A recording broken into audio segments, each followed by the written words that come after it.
Sebelum nonton jangan lupa tekan tombol like-nya, biar Mimin tambah semangat uploadnya, dan juga jangan lupa intip keranjang jualan Mimin siapa tahu ada yang tertarik. Selamat menonton.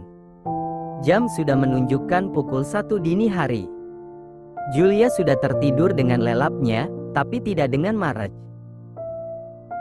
Dia terus berguling ke sana kemari karena tidak bisa tidur. Saking tidak bisa tidur, Marge sampai bolak-balik ke meja kerja sofa ranjang, dan terus seperti itu sampai beberapa kali. Ia tidak bisa tidur karena Mr. Penny merindukan soulmate-nya, Miss Figgy.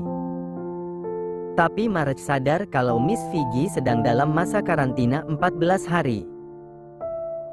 Marge pun membujuk Mr. Penny untuk bersabar sampai Miss Figgy selesai karantina.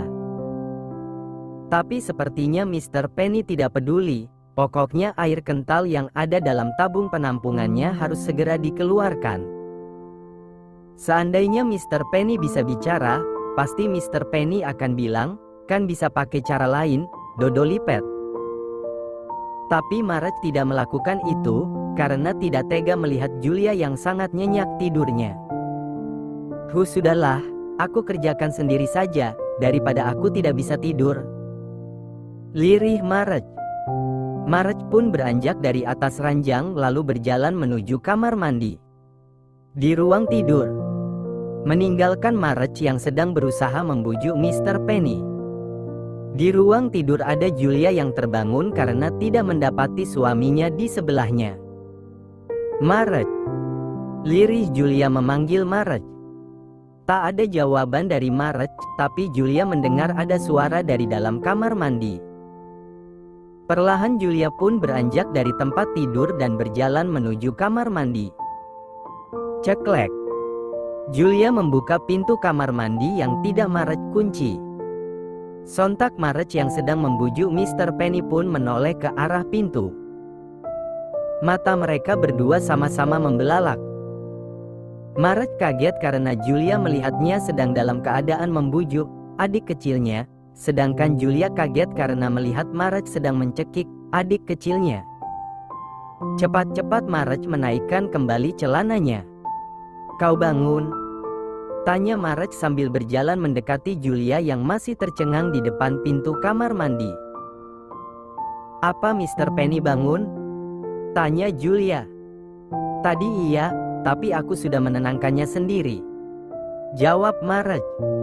"Kenapa tidak membangunkanku?" "Aku tidak tega melihatmu yang sangat nyenyak sayang," jawab Marge.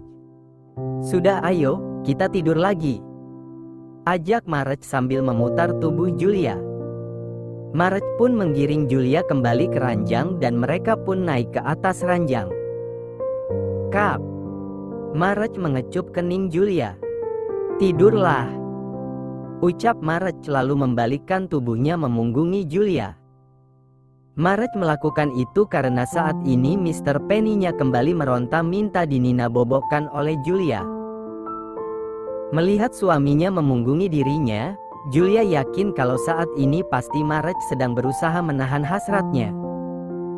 Julia pun memeluk suaminya dari belakang lalu mengecupi tengkuk suaminya. "Jangan menahannya sendiri Marge, katakanlah kalau kau ingin aku menenangkan adik kecilmu," bisik Julia. Jelas saja aksi Julia itu makin membuat Marge tidak bisa menahan gejolak amarah Mr. Penny. Marge pun membalikkan tubuhnya untuk berhadapan dengan Julia.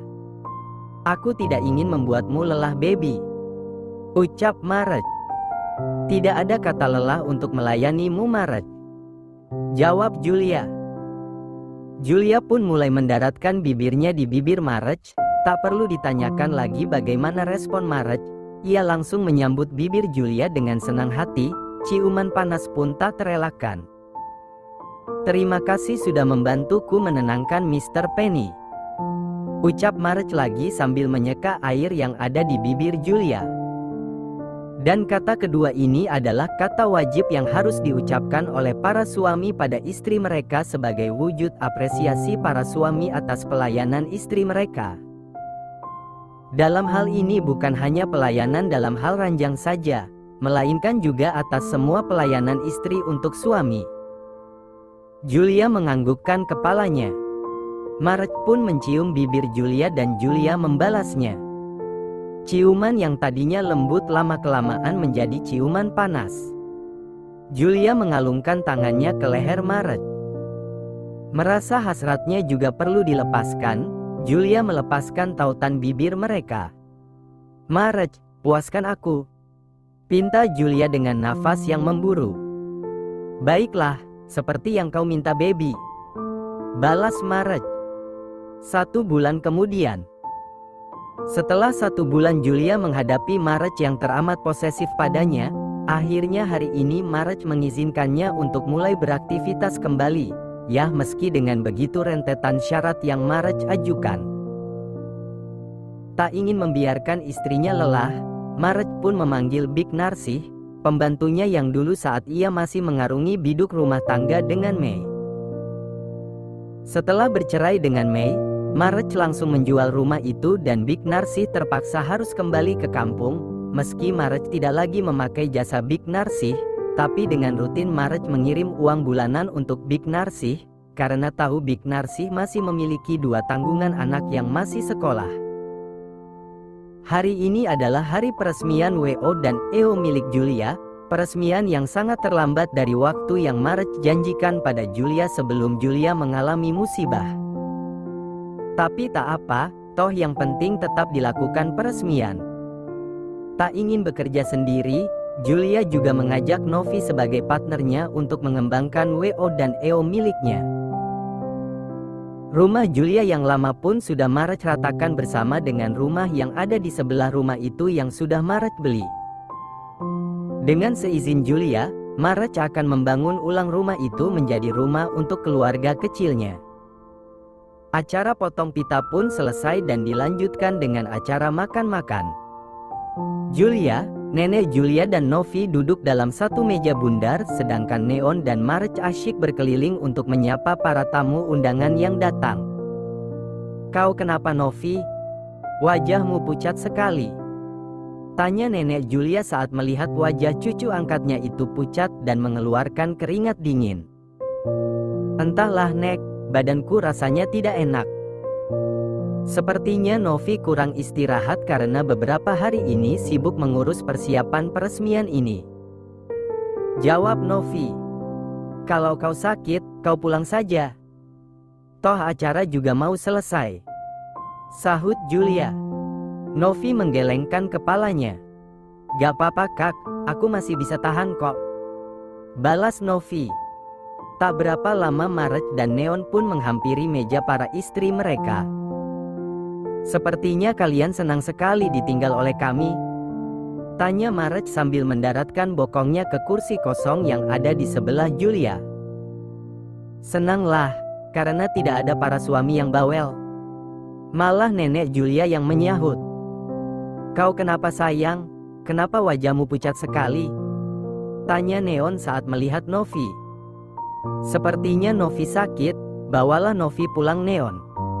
Lagi dan lagi nenek Julia yang malah menjawab. Neon pun memegang kening Novi dengan punggung tangannya.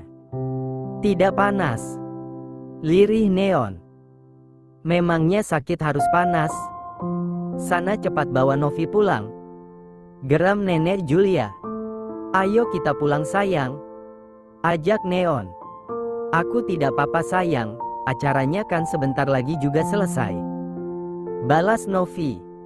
"Novi, dengar nenek, pulanglah sekarang bersama suamimu. Minum obat lalu istirahat," perintah nenek Julia tegas. "Iya Novi, jangan keras kepala.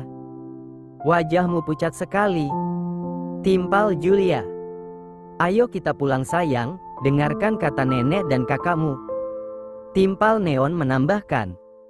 "Baiklah," balas Novi akhirnya setuju untuk pulang. "Kak Julia, Kak Marge, Nek, Novi pulang duluan," pamit Novi. Mereka bertiga kompak menganggukkan kepala mereka. "Neon, sampai di rumah, biarkan Novi beristirahat full. Paham kan?" ucap nenek Julia dengan nada penuh penekanan. Iya, Nek. Mana mungkin Neon tega mengajak Novi begadang dalam keadaan sakit. Balas Neon. Ayo sayang, kita pulang. Ajak Neon sambil membantu istrinya berdiri. Tapi baru beberapa detik Novi berdiri, tiba-tiba pandangan Novi pun menggelap dan akhirnya Novi pun pingsan.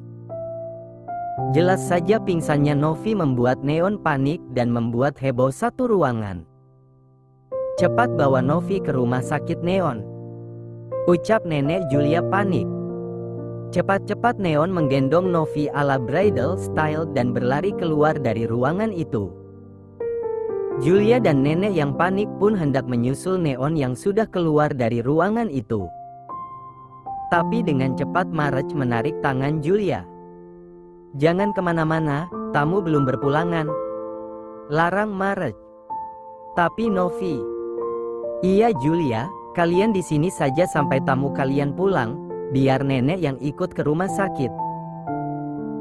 Nanti selesai acara baru kalian menyusul ke rumah sakit. Potong nenek Julia. Ya sudah, balas Julia pasrah.